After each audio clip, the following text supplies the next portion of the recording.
friends, welcome to my YouTube channel Latasha daily vlog. आज मैं अपना व्लॉग स्टार्ट कर रही हूँ और बातें कर लेती हूँ आपसे। तो मेरा लंच भी हो गया है, मैंने चाय भी पी ली है। आज थोड़ा जल्दी हो गया था और मुझे कुछ और काम भी था जिसकी वजह से मैं थोड़ा सा लेट हो गई। तो चलिए आज स्टार्ट करते हैं। आज मैं आपसे एक टॉपिक पे बात करने वाली हूँ। टॉपिक है हस्बैंड वाइफ के बीच। मेरे साथ जो भी मेरा ब्लॉग देखते हैं, जो भी मुझे देखते हैं, मेरे चैनल को पसंद करते हैं, उनमें से कई हाउस वाइफ होंगी, कई न्यू मैरिड होंगी और हो सकता है कई सिंगल भी हों या कई बॉयज़ भी ऐसे ही हो। ये सबके लिए है। जब लड़का लड़की की शादी होती है, चाहे वो अरेंज मैरिज हो या फिर लव मैरिज हो, कोई भी तरह की हो, तो मैरिज में बहुत सारा की प्रॉब्लम्स होती हैं।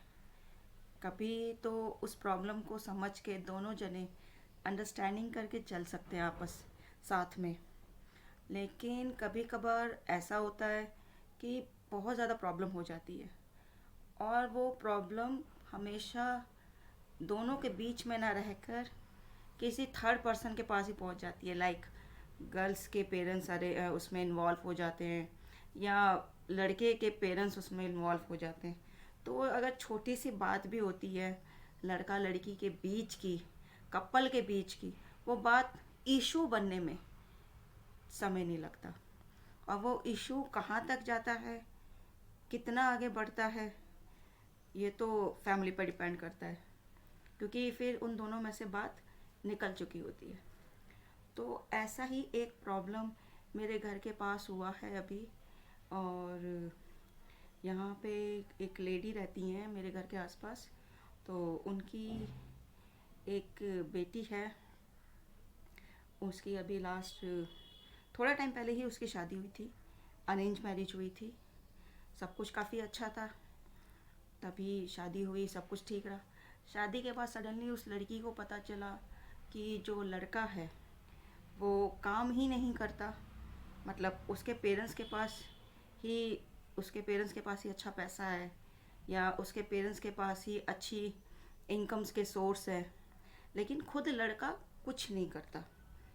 तो शादी के बाद जब उस लड़की को ये बात पता चली तो इशू भी हुआ, लेकिन बजाय उस इशू को सॉल्व करने के, उस मैटर को अपने हस्बैंड के साथ डिस्कस करने के, उस लड़की ने जो डिसीज़न लिया कि वो उस मैटर को लेकर अपनी मम्मी से उसने डिस्कस किया और अपनी मम्मी को इन्वॉल्व किया।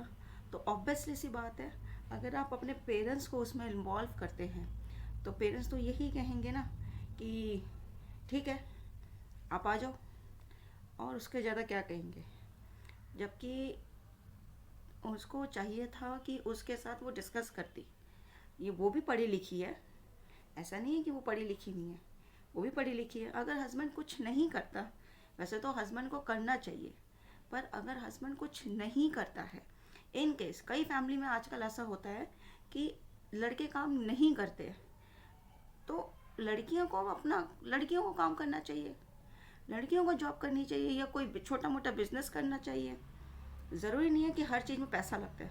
आप जॉब कर लो, आप अगर आपके पास अच्छा मनी है या कोई सेविंग्स है तो बिजनेस कर लो, आप कर सकते हो। आप क्यों नहीं कर सकते? ज़रूरी थोड़ी ना है कि लड़के का जो भी घर का भार है उसका फाइनेंशियल जो भी हिस्सा होता है वो लड़के के कंधों पर ही जाए। ये ज़रूरी तो नहीं है ना। ऐसा पहले होता था, लेकिन अब नहीं ऐसा होता। अब लड़कियां भी कमाती हैं और अच्छा कमाती हैं लड़कों के अकॉर्डिंग। ये बहुत सारी लेडीज़ ऐसी होंगी, मेरे आसपास भी बहुत सारी फैमिलीज़ ऐसी हैं जिसमें उनके हस्बैंड से ज़्यादा अच्छी इनकम वाइफ करती है और दोनों मिलके कमाते हैं। ये ज़रूरी नहीं है कि हस्बैंड ही कमाए या वाइफ ही कमाए, लेकिन अगर कोई इन केस ऐसा होता है कि आपके हस्बैंड कभी कभार नहीं कमाते हैं या आपको बाई चांस ऐसा पता चलता है, बिजनेस में लॉस, बहुत सारी चीज़ें होती है लाइफ में, तो लड़कियों को भी प्रिपेयर रहना चाहिए। हर सिचुएशन हैंडल करने के लिए